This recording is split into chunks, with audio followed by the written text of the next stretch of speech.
he's really he's shameless in intellectual argument. He's absolutely without character, a moral foundation, or even intellectual substance.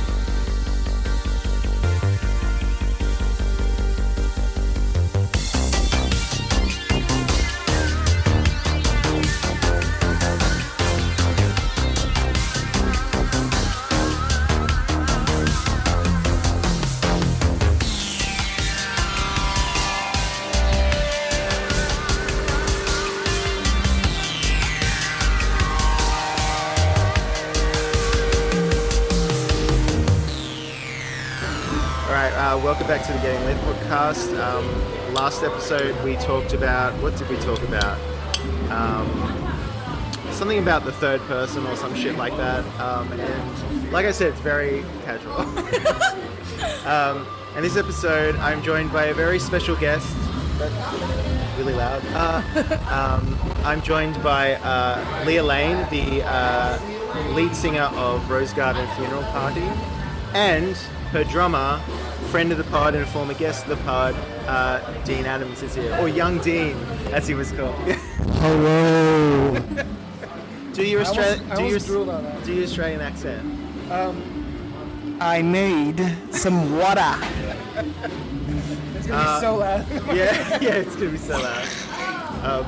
We are in Deep Ellum, Texas, which is a sort of live music kind of area in Dallas. I don't know that much about it. It's like a nightlife district in Dallas that's been around for 150 years. Actually, this year's its 150th anniversary. Oh, really? The 900 voice comes. Are y'all? Oh my god! I just said y'all. I've been in Texas too. Are y'all doing anything special for the? Yeah, actually, they're gonna put up banners of they're having an anniversary party, but it's kind of small, and then they're also doing this cool thing where they're putting up banners on all the light posts of in the district of like the 150 most influential people in Deep Ellum, which is really cool. And I really like it because it's very community building, and it recognizes the efforts of a lot of the really like integral people in this like little scene that keep it thriving and keep it alive, because it takes a lot of heart and a lot of effort to keep something like this from not becoming too gentrified and thus taking away all the character out of it. Yeah, it does have a lot of character. Like for anyone who hasn't been here before, like it's pretty grungy. I kind of like that. Bit scrappy. It's very. Yeah. We're trying to keep it that way. Yeah. Like keep Deep Ellum scrappy. Absolutely. I guess. Yeah. That was my scrappy impersonation. So we're here tonight. We're hanging out at your. Would you say it's your old stomping ground, or no, still it's a my current stomping ground. It's my forever stomping ground. Yeah. This is a bar called Three Links, which is known as Deep Ellum headquarters. It's like lovingly referred to as HQ. Like any like group chat or like anything online, or even like you'll hear people say it in passing conversation. It's where like all the people that really have been down here a long time. That's what they call it, and this is where they hang out. Mm-hmm. I've been playing in Deep Ellum, even though I'm only 27. I've been playing down here a long time, and I've been a part of the community for a long time. So beautiful. Like I started playing down here when I was 13, and my first show with my first band that played all original music was here. Wow, awesome! Yeah, that's so good. So we come full circle, and now you play here like every New Year's. You were saying before we started recording. Yeah. It's a 5-year running tradition. That's great. So we're going to talk about Bukowski tonight. I think in amongst other things, but like I just wanted to like talk about the band first. Sure. And so I was really intrigued. Like I know your music because Dean is your drummer, and I'm friends with Dean. And that's how I was introduced to you, and I was like kind of blown away by the music I heard. I saw you guys. I saw you guys play, and it was like great, like because she's getting very excited now. It has a very like throwback quality, but it's also like extremely modern at the same time. Yeah. And I was really intrigued by it has been in all the kind of press I've read around it, like that you're kind of considered something of a goth band. So what does that mean in today's day and age? Because like goths to me when I was growing up, and I'm old, so I'm way older than you, but goths to me when I was growing up usually listened to like heavy metal and shit like that. So what is goth music now, and how is like Rosegarden Funeral Party like, you know, interacting with that tradition or whatever? Yeah, so goth music now is kind of a catch-all term for any kind of dark music that throwbacks to one of the many different iterations of goth that have existed and been popular over the years. So, you know, in order to kind of like answer your question, we have to kind of time travel a little bit. Let's do it. So like back in the late 60s is when the punk movement was born with bands like the Stooges. And obviously, I'm gonna do this as quickly as possible, so it's gonna be in bullet You can take your points. time. It's fine. But so the punk movement began in the late 60s, and then it really evolved throughout the 70s. And about 1976, 77 was its like absolute peak, and then about 78, 79 to 80. That's when these punk bands really started to give birth to a new kind of genre of music, which is commonly referred to as post-punk now. It's, bands like Bauhaus, Susie and the Banshees, and The Cure were kind of...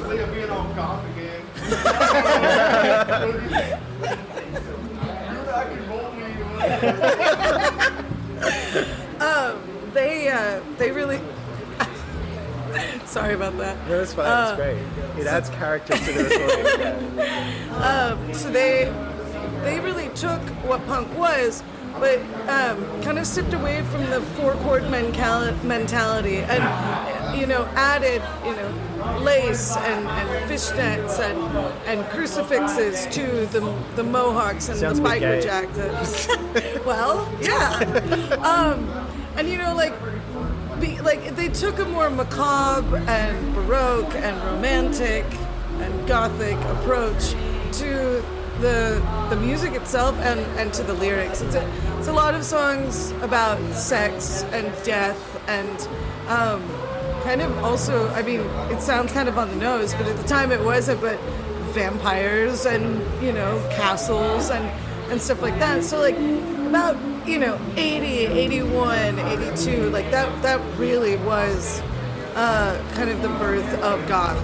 So when you hear people, refer to trad goth or traditional goth, like that's what they're talking about. And then, throughout the years... So they're not Christian goths. They're just... Well, some of them were. Like, Yeah, really? Yeah. How did you explain the punk movement to your mom like a couple of months ago? Oh gosh. Because that's like when they're appropriated.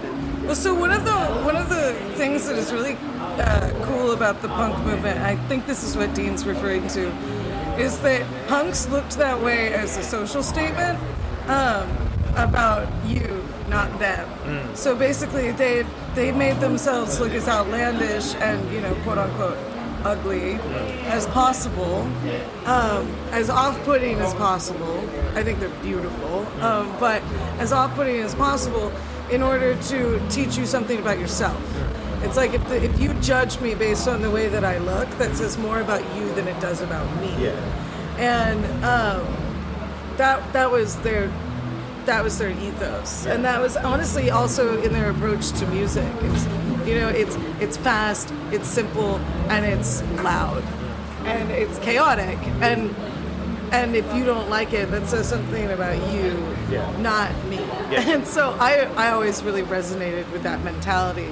But going back to the goth thing, so then gothic evolved throughout the 80s, and just like anything that's born out of something else, it becomes its own thing because people like magnify its unique qualities and they turn it into something that can stand on its own. Yeah. The semicolon goes away and now it's its own independent entity. I like the idea of like genres being like bubbles. Oh yeah. So like they bubble up and then bubbles grow on other bubbles. Yes. And but it came from a bubble in a bubble. Absolutely. In a bubble. Yeah, it's exactly like that. And so, moving into like the late 80s, you've got bands like Fields of Nephilim and The Mission and Sisters of Mercy that really kind of like made the genre extremely definable with low baritone vocals, very romantic,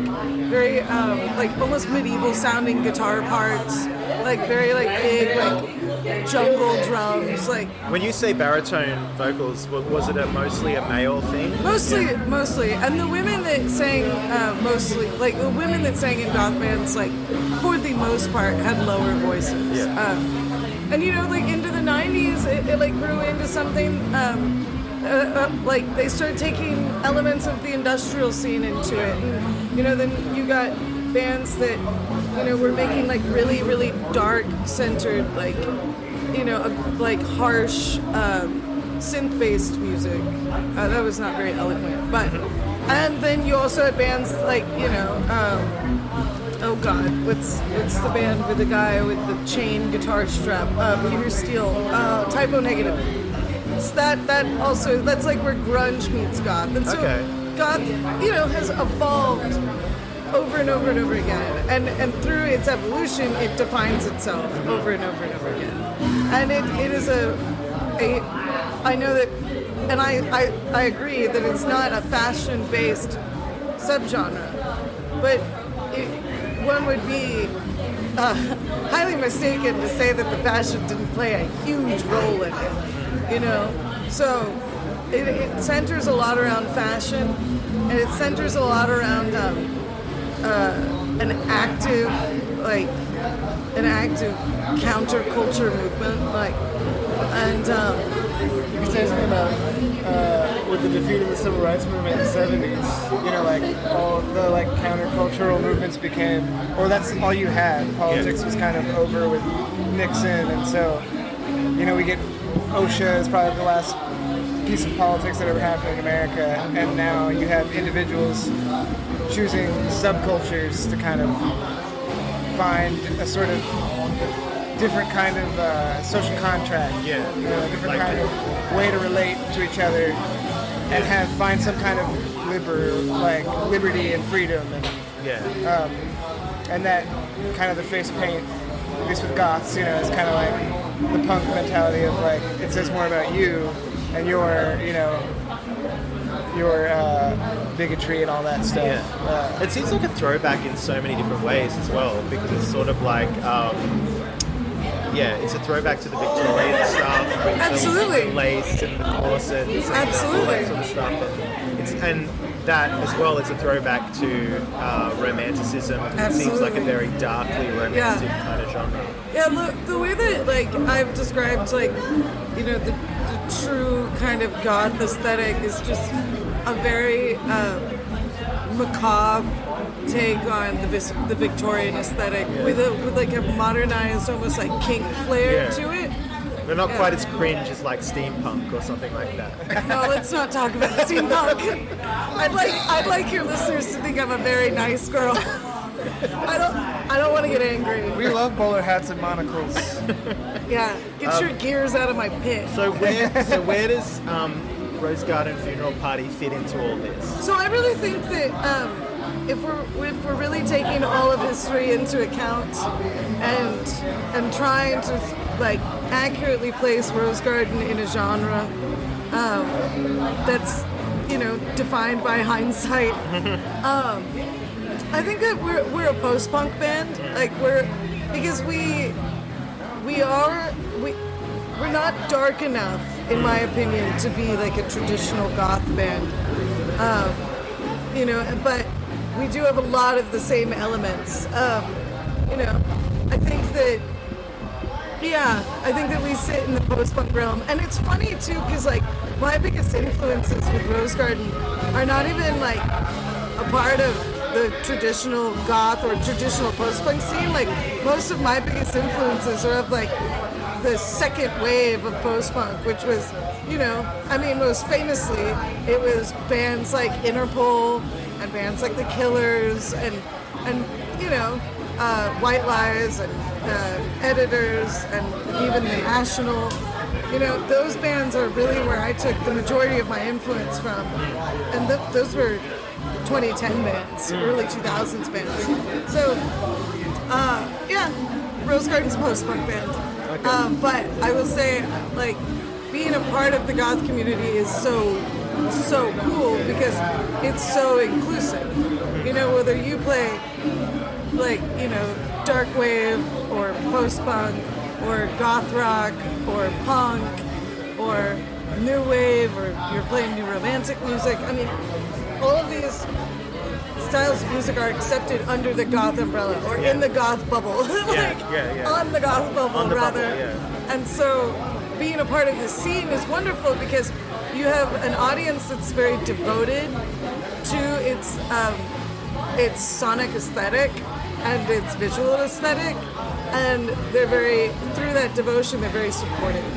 And so it's really given Rosegarden a springboard to do a lot of the things that I feel like if the goth scene wasn't as inclusive as it is, that we wouldn't have had. You know, it's given us amazing opportunities and a lot of really good friends. Yeah, okay, great.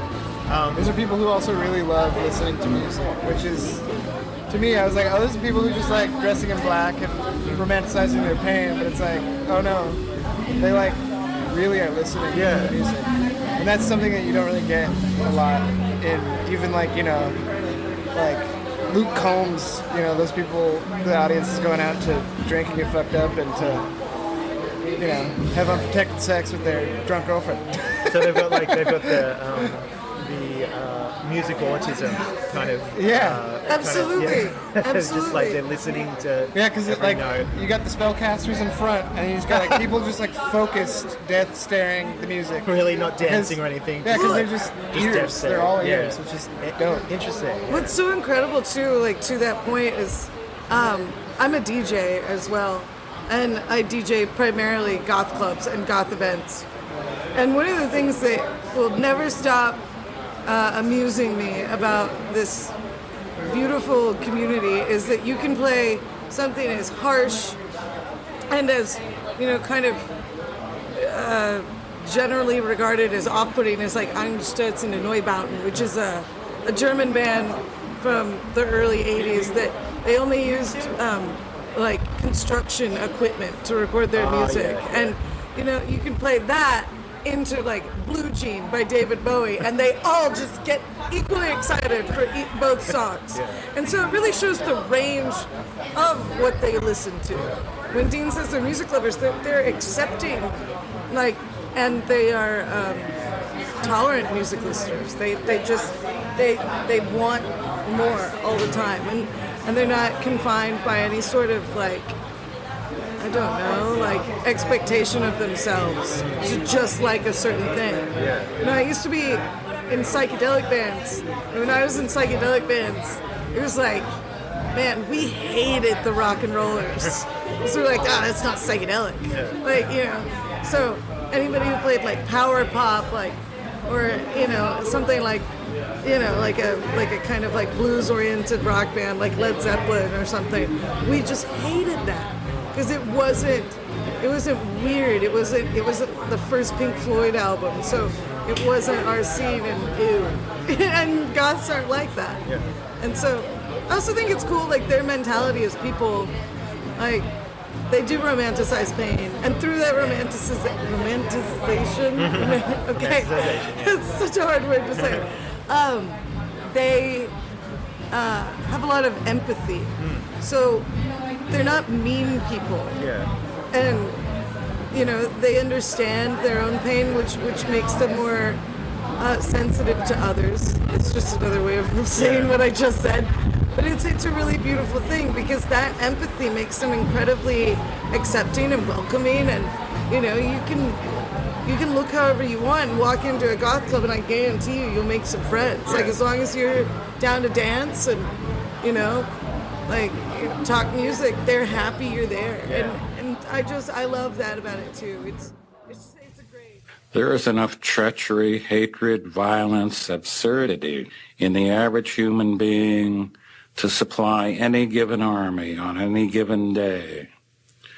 And the best at murder are those who preach against it. And the best at hate are those who preach love. And the best at war, finally, are those who preach peace. Beware the average man, the average woman. Beware their love. Their love is average, seeks average. But there is genius in their hatred. There's enough genius in their hatred to kill you, to kill anybody. Not wanting solitude, not understanding solitude, they will attempt to destroy anything that differs from their own. Not being able to create art, they will not understand art. They will consider their failure as creators only as a failure of the world. Not being able to love fully, they will believe your love incomplete, and then they will hate you. And their hatred will be perfect, like a shining diamond, like a knife, like a mountain, like a tiger, like hemlock, their finest art. It's like, because when I think of goth and I think of music, I'm not really thinking about the music too much as like, I'm just thinking about like flowery, Byron-esque lyrics, right? And you guys don't have that, and that's probably a good way of us segueing into Bukowski, is that what I love about your lyrics is like, and I mean this as a compliment, but like the prosaic level at which they're at, where like you're not aiming to sort of to like impress someone with like a beautiful like metaphorical image or like some kind of abstraction. It's all very kind of like emphatic, like absolutely. And I love that. And I'm just curious if that is something that you've taken from Bukowski, because I know that you absolutely it was. So yeah, when I was a kid, like when I was in let's see, so like middle school, you're in 6th grade, 7th grade, and 8th grade. When I was in the 6th grade, I had really bad dyslexia as a kid. Yeah. And I went to a school for kids with dyslexia. And I really wanted to be well read. I wanted to be like viewed as extremely well educated. And so I started reading, you know, basically just all the classics as quickly as I could, and I was just bored to tears because I just. Well, you're reading like Dickens, like Jane Austen, all that sort of stuff. Yeah. Well, I read Wuthering Heights like 3 times trying to understand it. Kate Bush. But yeah, no. So like when I was a freshman in high school, I got recommended post office by this guy I was dating at the time, who was much older than me. And I was doing a recording session out in LA, and so it was my first time flying anywhere alone, and I brought that book with me, and I got on the plane, and I opened up the first page, and about like 3 lines down, hi, good to see you. Congratulations. Oh, thank you. It's going to be great. Thank you. Thank you so much. I appreciate it. She's such a celebrity here. I told you it was going to be bad. Yeah, no, it's great. But yeah, where was it? Oh yeah, and so I got like about 3 lines down on the first page. It was like, I was lonely, all right. I was lonely for that fat ass and tits standing in front of me. And I slammed the book closed. And I kind of like looked around embarrassed because I thought, I don't want anybody to see me reading this smut on the plane. Yeah. Like I was like, oh. I got off the plane. I immediately called my boyfriend, and I said, "How dare you recommend this book to me and think that I would like it?" Like I was like, "What do you think of me?" He's like, "Do you just keep reading?" I go, "I'm not gonna keep reading this." He's like, "This is just poison, brain poison. No thanks." And he said, "Just keep." No. I said, "Kenneth, close the book." And so, you know, I did my recording session out in LA, and it went well, and it was time to go home, and I got on the plane, and I never do well when trips are over. I get like very sad to be leaving. Sentimental. Extremely. I do as well. Yeah. It's a very. Yeah, we were leaving Austin, and Matt was like, "Oh." Yeah. And then Darren was like, it's not even halfway over. Yes, no, but I understand that feeling. The feeling of departure has always been one that makes me sick. And like that anxiety of leaving something behind. But so I decided, okay, I'll open up this rag and I'll see what's in it. Smut. Yes. Have you ever seen that meme where like someone's says they're reading like a bad book, like I don't know, like Hitler's Mein Kampf or something? Like it's like reading Mein Kampf on the train, but like furrowing my brows so everyone knows that I disapprove. If that was you on the plane. Me. Absolutely. Yeah. Absolutely. So I open this book up and the plane's taking off. Oh, like literally, like out of LAX. So it was much more serendipitous than I had any idea at the time. And so it's a short read. You can finish it in 3 hours. And I remembered what my boyfriend had told me. He said, I promise you, you're going to hate him, and then you're going to fall in love with him, and then you're going to hate him, and you're going to fall in love with him. And oh my God, by the time that plane landed, I was fully in love with him. I believed in his humanity, and I really was so moved and so ready to read more. I hadn't fully gotten it yet, but I knew that there was so much more to discover. So I immediately, the next day, went to a bookstore and I picked up a copy of Ham on Rye, which he doesn't admit to this, but it is his autobiography, essentially. And reading that book felt like the first time anybody had ever told me the truth, ever. Like, it felt like he told me the truth about my childhood. It felt like he told me the truth about women. It felt like he told me the truth about men. And most importantly, the truth about humanity's brutality. Because I grew up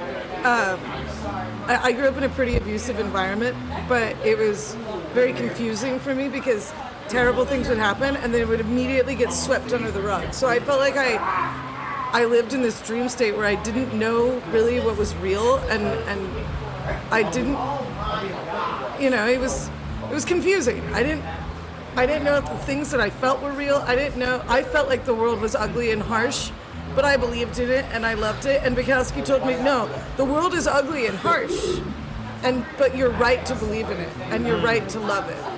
And so that's kind of when I just started taking in everything that he had. And I remember I had, with some money from my little after school job, I bought an original paperback of one of his pulp novels, or novellas, the little tiny books.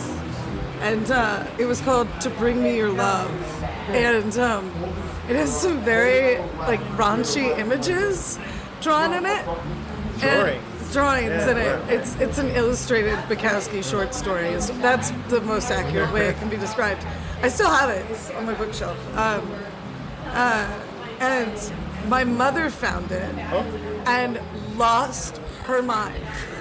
She was like, what is this? You're reading this Charles Bukowski trash. And she's like, he's all you talk about him. And I remember very distinctly telling my mom, he's the only one who's not lying to me. And so, music has always been therapy for me. Music has always been the place that I was allowed to be honest. And I have this you could say it's a theory, but it's more like a promise that I keep to myself. I view songs as this sacred space where I'm not allowed to lie, and I'm not allowed to write about anything that isn't happening to me, because otherwise it would kind of desecrate this holy therapy that I've made for myself.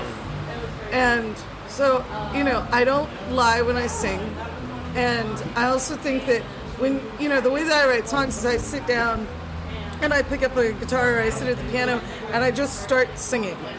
To whatever chords I move to, I just start singing. Most of my songs are born out of improvisation. And so I also think that when you're working that way, it's moving. Are you out? Bye. It was great to see you. You look straight out of like a Bonnie Tyler music video. And like what is it? Fucking Bright Eyes song.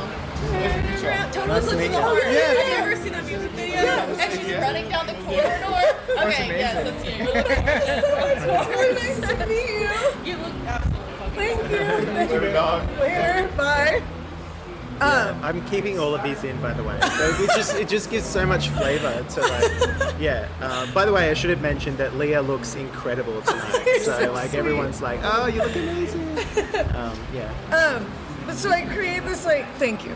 I create this like holy space. So okay, right. I remember where I was. So like when you sing like that, everything moves too quickly to lie, or like not just to lie to the listener, but to lie to yourself. Yes. You know, and I've learned so much about the way that I feel by listening back to my improv lyrics. Like, it's helped me navigate and you know, understand my emotions in so many ways. So the songs are where I find the kind of honesty and forthright ness that I got from Bukowski. Yeah.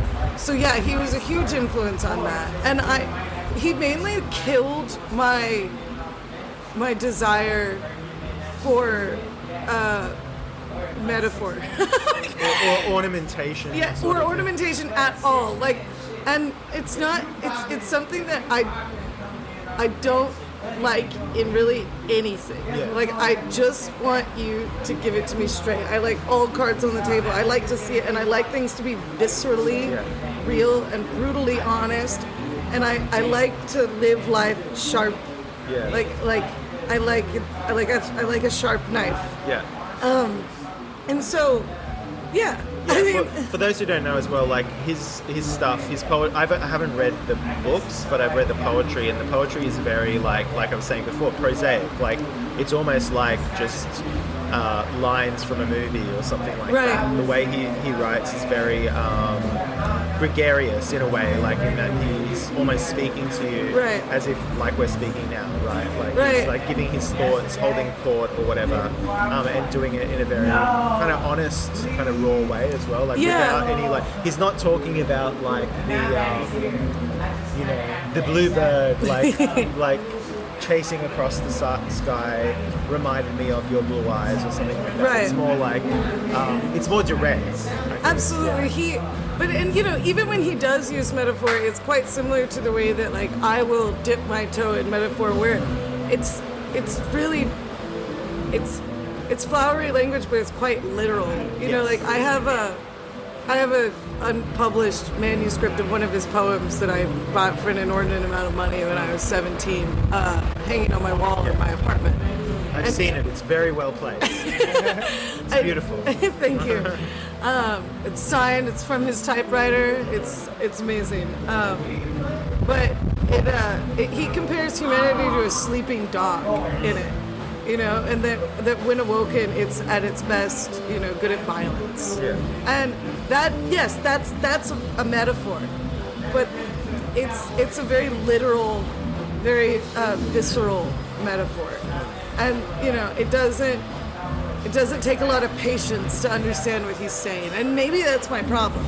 I'm a really impatient person. I like stuff really fast. Yeah. Like Dean can tell you, like being in the studio with me is a nightmare. Because if it doesn't work the first time, I'm like, throw out the idea. No, next. It didn't work immediately. And Bukowski doesn't make me exercise patience. He doesn't make me wait. He doesn't make me earn the truth from him. He just tells me the truth. And I don't know. I feel like I'm going in circles now, but it's great. No, it's all good. Like I like the idea of when you were saying when you write songs and you have this like pledge to yourself not to lie, and I feel like goes for all arts. I think like music, writing, like people can tell when you're not telling the truth. Like even if you're writing like something really outlandish and it's not true, people can tell. Like people know, like because they don't respond to it in the same way. Absolutely, your soul knows authenticity. Like it knows. Like like even if like you don't feel like you like your soul knows because you connect with things differently when they're authentic, and I think that is the reason why Rosegarden has done as well as it's done is that people can tell that I'm telling the truth, and that and that they've felt that pain too. Like I've talked to so many people, and like this sounds so up my own ass, but it's true. I've talked to so many people that have told me that like my music saved their life, or got them through this horrible breakup, or got them through the their abusive relationship with their parent, or their religion, or whatever. Because they felt like they could connect to it so well. It felt like I was writing about their life, and that's a really like that's a really like very beautiful, very brilliant double-edged sword, because on one hand I'm so happy that they know that they're not alone, and that our pain is more common than we all think it is. Everyone wants to feel like they're very like unique in their pain, and that can be very isolating. But it's not. I mean, we're all human, and we all bleed the same way about the same things for the most part. Just, it's like, it's all the same. It's all the same story, just with different words, paraphrased versions of each other. Yeah. And and that's beautiful because we can connect on that and we can heal together. The other side of the sword that's so tragic is that, that pain. I don't. It hurts me to know that people connect with my songs in the way that they do, because they are so painful and they are so sad. And so although I love that, I provide a resource for people, a cathartic escape, that's beautiful, and that's the whole reason I write. It's a cathartic, therapeutic escape for me, and I release it because I hope it'll be that for other people. I love that. But I hate that they feel that pain. And so Rosegarden is both an experiment and, helping people, and also recognizing the pain of the world. Like, I don't think most people walking around recognize the amount of pain they're in on the day-to-day. And that's something about Bukowski that I love. People will say that he's just negative and hateful and bitter, and it's like, no, he sees the world for what it is. And the fact that he didn't kill himself, and the fact that he never lost his faith in people, in diamonds in the rough, that is the most human, beautiful, that's the bleeding heart of Charles Bukowski. And that's what I love, is you can look at something and see it be so grotesque, so perverse, so filthy, and see that its eyes shine in golden hour sunlight. Like, you can see this awful thing and know that it's beautiful. Do you think that you need that sort of pain to tell the truth? No? I think that you need a certain amount of pain in your life to know what truth is. Okay. Unpack that. What do you mean by that? I think that it can be very hard for somebody who's never experienced pain to really understand the pain that the world carries all the time, and the truth is found in pain a lot of the time. It's like, when is it pain truth? Well, what I was gonna say is like when I was growing up in church, they'd say like, if you don't come to Christ, Christ will break you, and He will bring you to Him. And I'd always like maybe really not into Christ. So I was like, that is not cool. But there's something to be found there. It's like Christ doesn't break you. Christ is the salvation, right? Yeah. Oh my God. Then you have John You Donne. Totally like knocked my train off the rails. I'm so sorry. It's okay. I'm not coming down on you. I'm excusing myself for babbling. I think John Donne had the Bukowski spirit. Ravage me, O three-person God. Keep going. He wanted the Trinity to literally content warning, trigger warning, rape him. He wanted Christ, He wanted a three-way, the Holy Ghost, and the Father to rape triple him. penetration. Yeah. I think that pain creates empathy. I think that it can be really hard to be empathetic or even sympathetic to somebody's situation if you've never experienced anything that you can relate it to. Because yes, there is a certain amount of our, you know, our sympathy, our empathy that's just like a part of our nature, because it, you know, it prolongs the species to take, you know, empathy or sympathy on someone that's in pain, because you have to get them healed so that the, you know, the pack can survive, you know. So it is instinctual in a way, but in a very, very, very small way, and in a lessening way in today's world, because we're not all on survival mode all the time. I think we are, but that's a totally different thing. And so I think that God. You can't blame it on me. No, I'm not blaming anything on you. I'm just trying to remember what I was saying. Oh, about the church and Christ breaking you to come to Him. The world breaks you.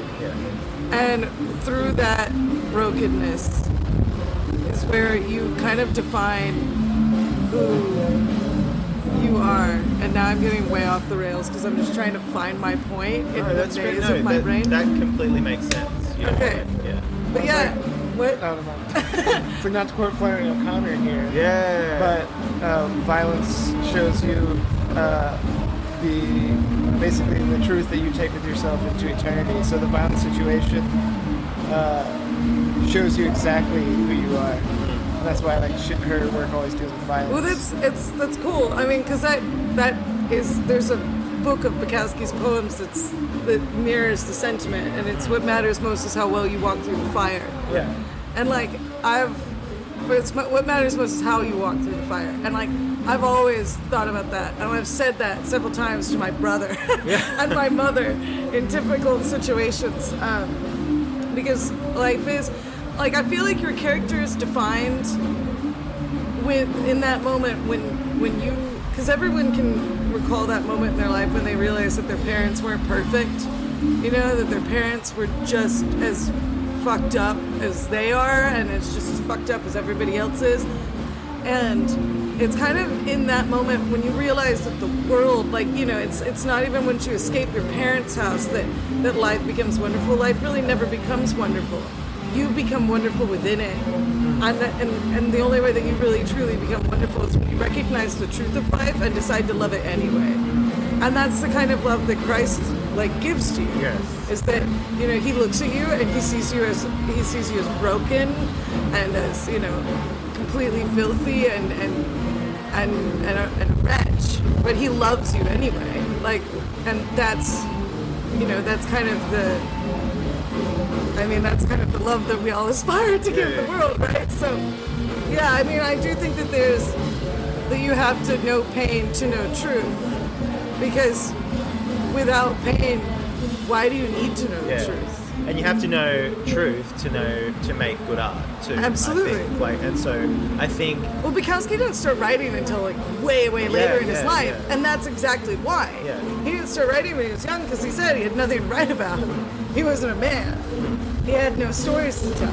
Yeah, that's why, and it's really interesting. It's almost asked backwards now with writers, in that like people are kind of scrambling to get their first book out or whatever, and they're like 23 or something. It's like, I would never baby, read. you've hardly lived. I would like, never read a to book by a 23-year-old in 2024. I would never do that. Yeah. Ever. That person was born after the two towers went down. What the fuck do they know? You know? Yeah. I mean, and that's still hate to kids, because like, I mean,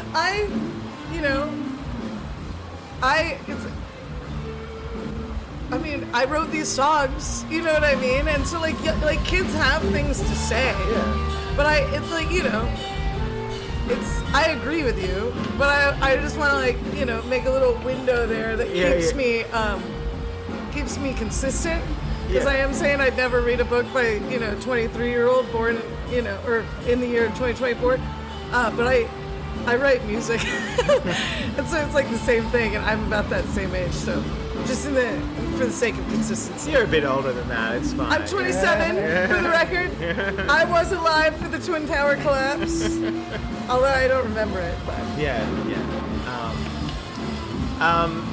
Yeah. So, what was I saying about pain? Oh, yeah. Like, I think there is a tendency with a lot of artists, and maybe you've experienced this by like being exposed to the post-punk, goth, kind of this sort of like neo-romantic restoration of those old ideas. Is the idea of the suffering artist being like this thing, almost like a fetish object? And I feel like, I don't know what you think about that, but I think that what you're getting at, those fundamental truths about having to endure pain in order to like know truth, I think that gets fetishized by a lot of people, and like that's where that like trope of the like, oh, I must suffer as an artist to make good art.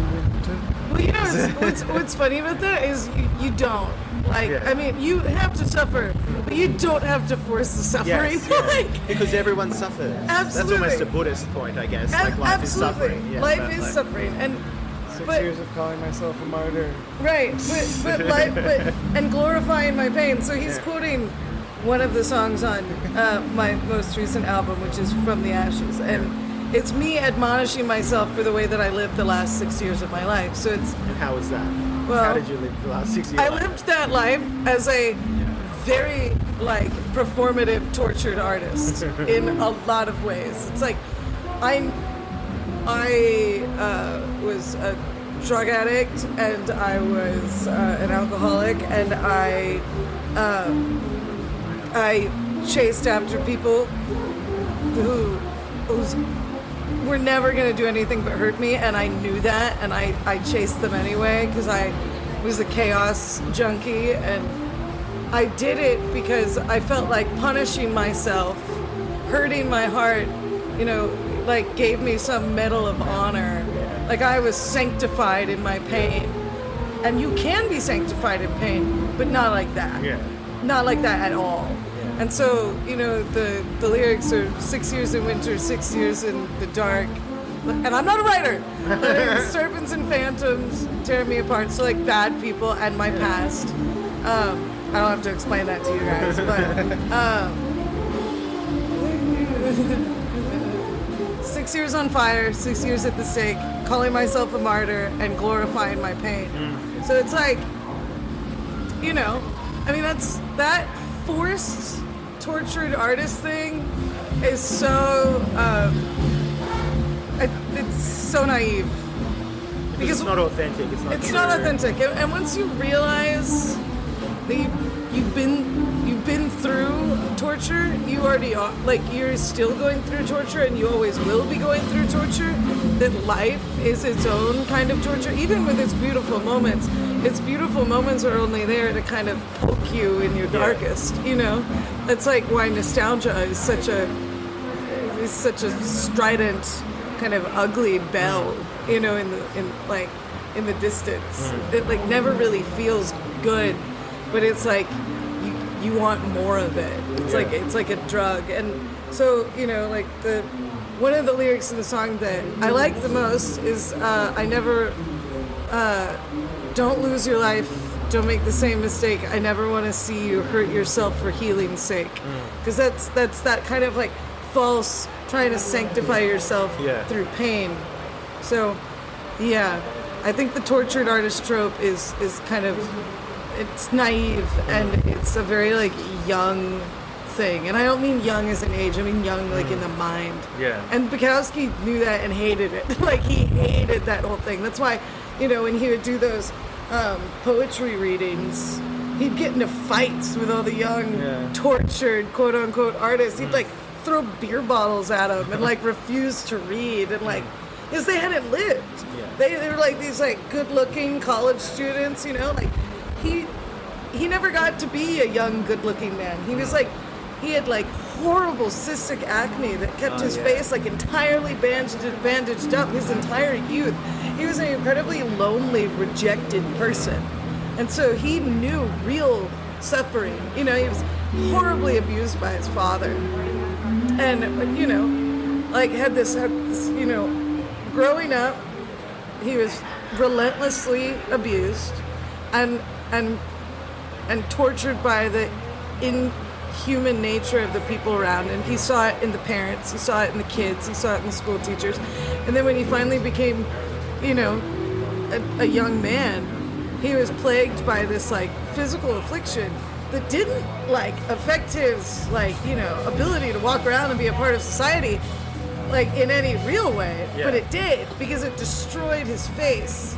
It made him ugly. Yeah. And so people rejected him. And that's the same thing that the punks were getting at with the mohawks and the piercings and, the safety pins in their nose and stuff. They were making the same point that Bukowski unfortunately had to make against his own will. And so, he had been tortured and he had seen the ugliest parts of society. So he's sitting in this room with all these young, bright-eyed, beautiful college kids who think that they understand his work because they're just self-flagellating in whatever way that they chose to do it. And, Bukowski hated the tortured artist because the tortured artist it's something for actors. Yeah. Sorry, go ahead. I was just gonna say, I think it kind of reminds me, the naivety is like the anxiety to make meaning of the pain that the young kind of have. Because everybody experiences pain, and there's a way to make meaning from it, but when you're young, you don't know how. Yeah. And I think kind of Bukowski is a little bit like the what is that, apotheosis, right? Yeah. Of Musée des Beaux-Arts by W.H. Auden. Oh, yeah. The old masters knew about human suffering, about Icarus, falling, how, this,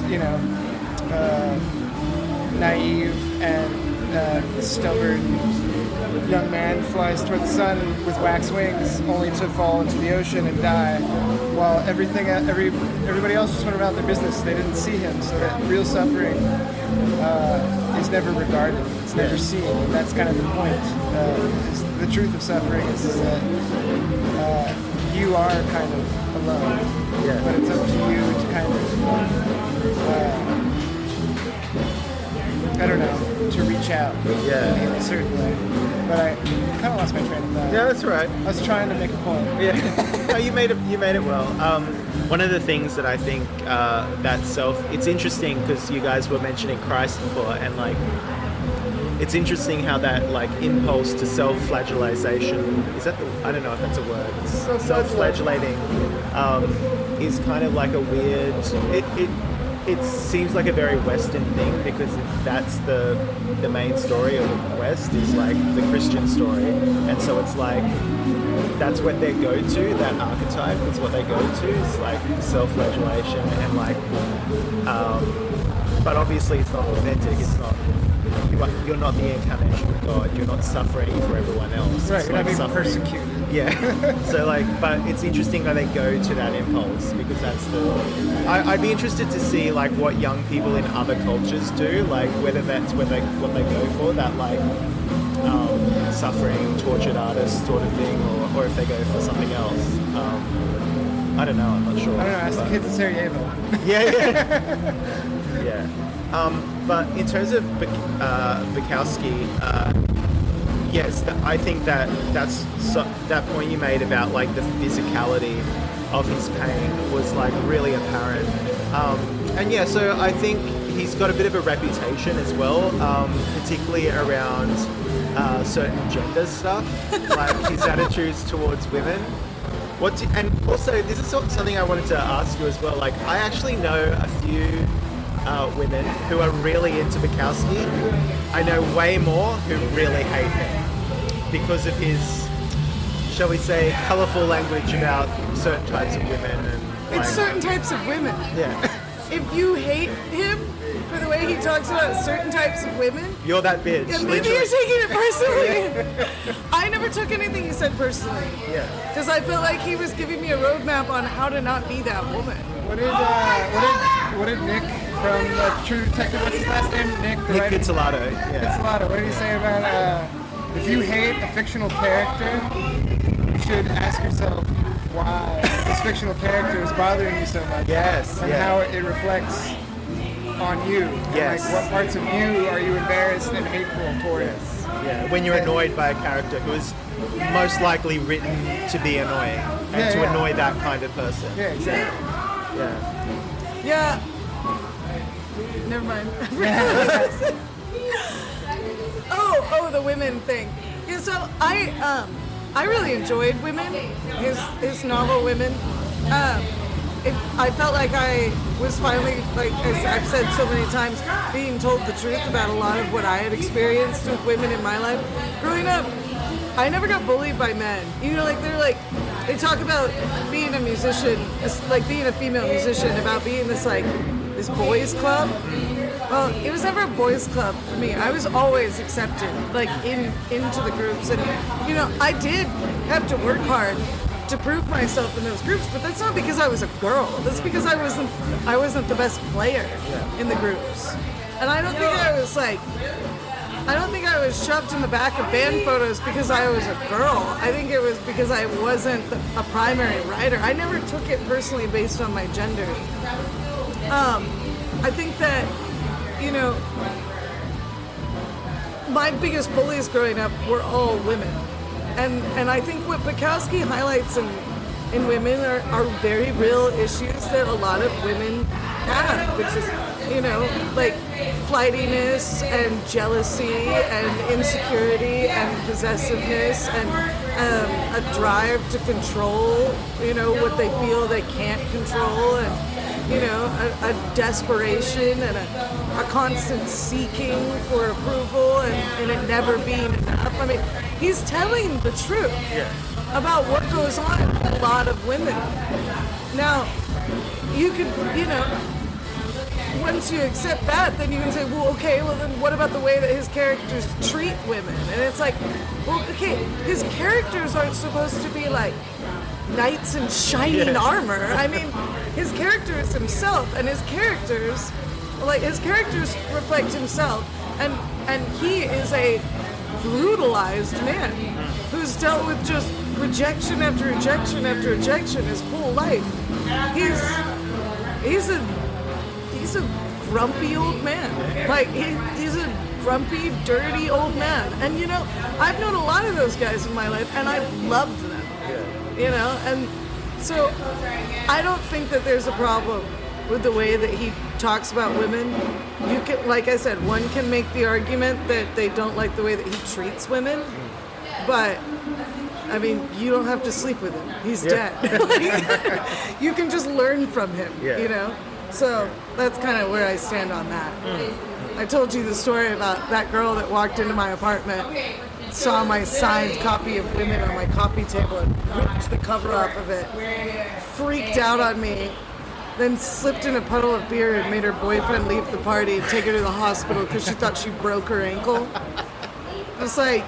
Perfect. Yeah. Perfect. Yeah. I don't even need to say it anymore. It's like the epilogue to that book. Absolutely. Yeah, that which should just be added on to Absolutely. that. Yeah. I also think, I mean, there is compassion for women, and Bukowski has compassion for women. There's absolutely compassion for women. I think it's also like a representation of, there's something to say about like the kind of honesty, or the kind of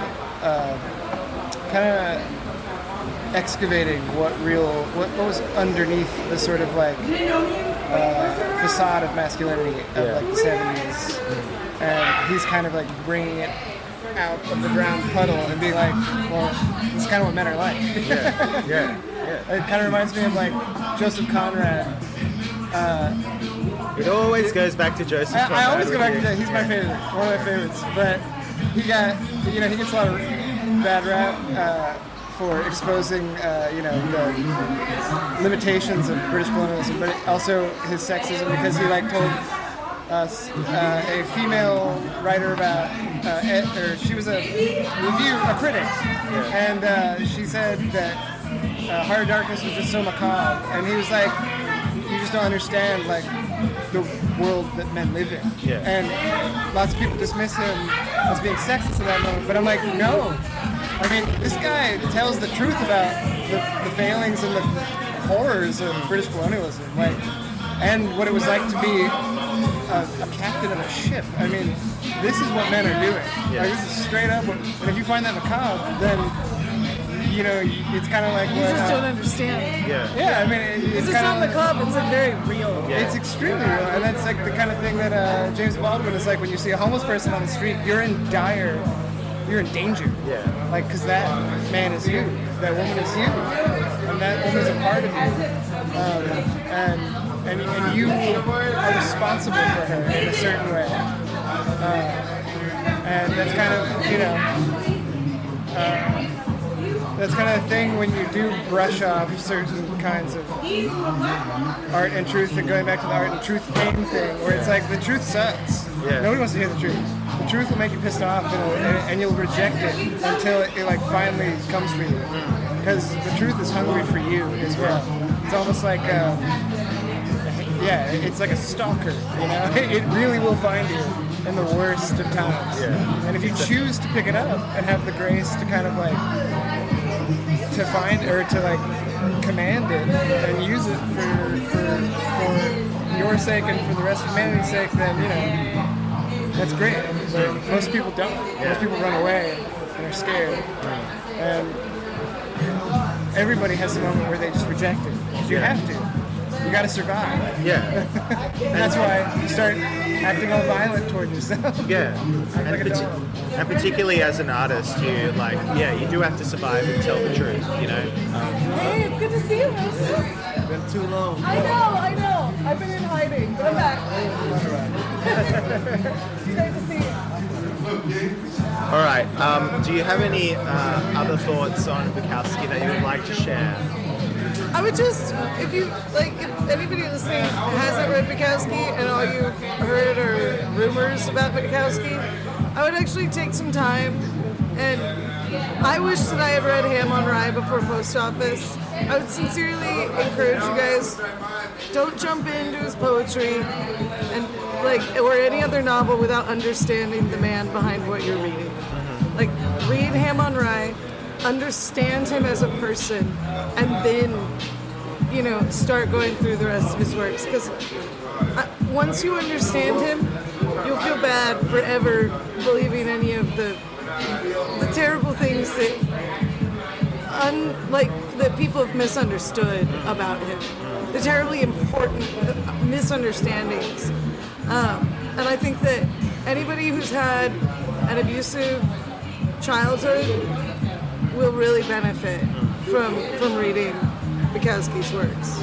So yeah, I'm very protective of him, and I love him, and I just don't want you guys to think anything bad about him, because he's really wonderful. Aww. I love him. He's my guy. So yeah. I think there's something to be said about the way people read now, and like the way universities are teaching people to read. Yeah. He's problematic. He's not problematic. Well, you'll hear like Jordan Peterson, who like hates the woke mob, quote unquote, and all that crap. I mean, he will talk about reading, and he's like, when you read, you should be like judging and like throwing things out and challenging, and like basically maybe like, if you're reading nonfiction, but non-fiction. Yeah, but even then, it's like you're supposed to kind of like it's reading somebody who's trying to like explain a sort of social behavior, even it's like you're gonna get more understanding about the author and about the idea that they're explaining, whether it's right or wrong. I mean, it's kind of not the point. I mean, the point is to understand the history of this idea and where it's come from, and then how it functions once it's picked up by a believer, and then like the last thing you should be doing is judging and making sort of judgment calls on how they, whether they ascribe to certain morals or certain rules. It's like reading is about being challenged. Yes. I mean, you're like literally like a space invader occupying somebody's brain. Yeah. And then you're just like shucking things out the window. I mean, of course you're gonna hate it. Yeah. Oh, I mean, another thing I want to say really quickly, since this is wrapping up, Bukowski name drops a lot in his books, and one of the people that he's name dropped that has changed my life with one book is John Fonte. He wrote a song.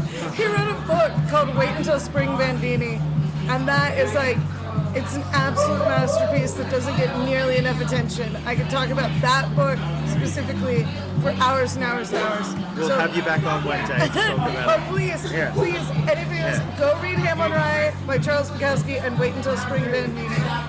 Like, I would force them down people's throats.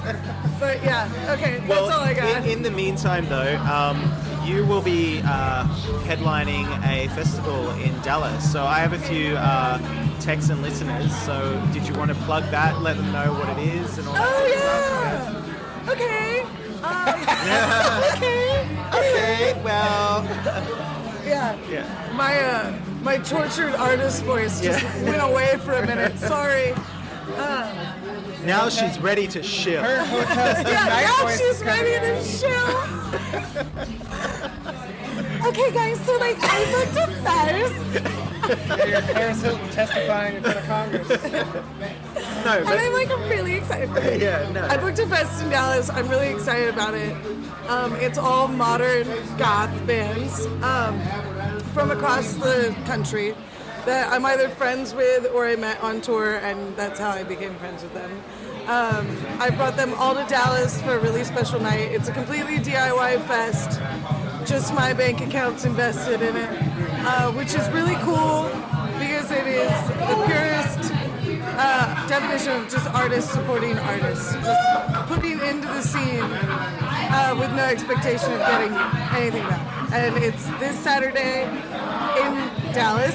Saturday the 6th? Saturday, July 6th in Dallas at the Granada Theater.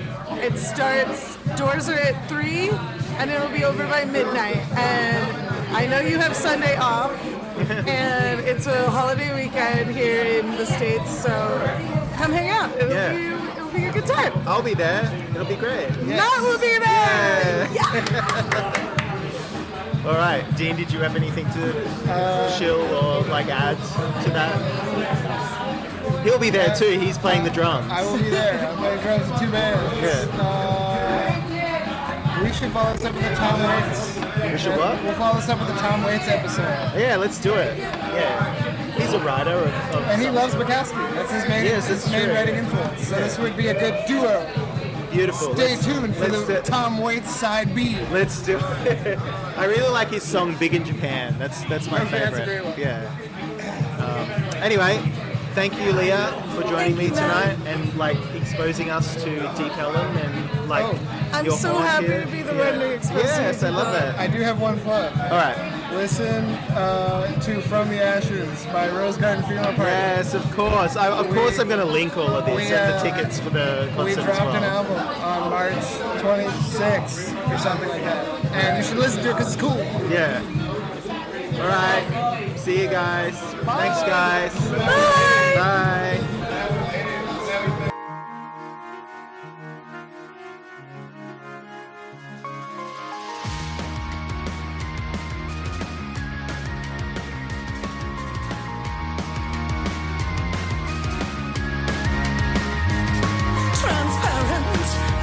I'm glass in your arms.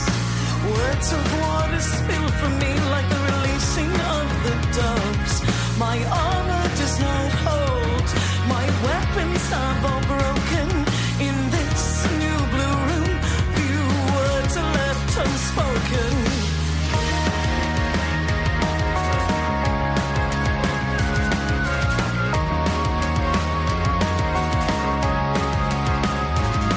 Transparent and fragile, I am glass in your arms. Like the bell that rings at Christmas, like the bell that rings along.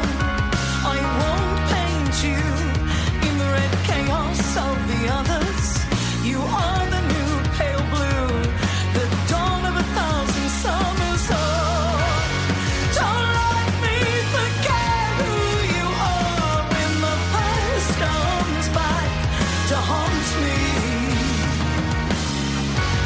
If I lose myself in a winter's moment, just wait until morning, just wait until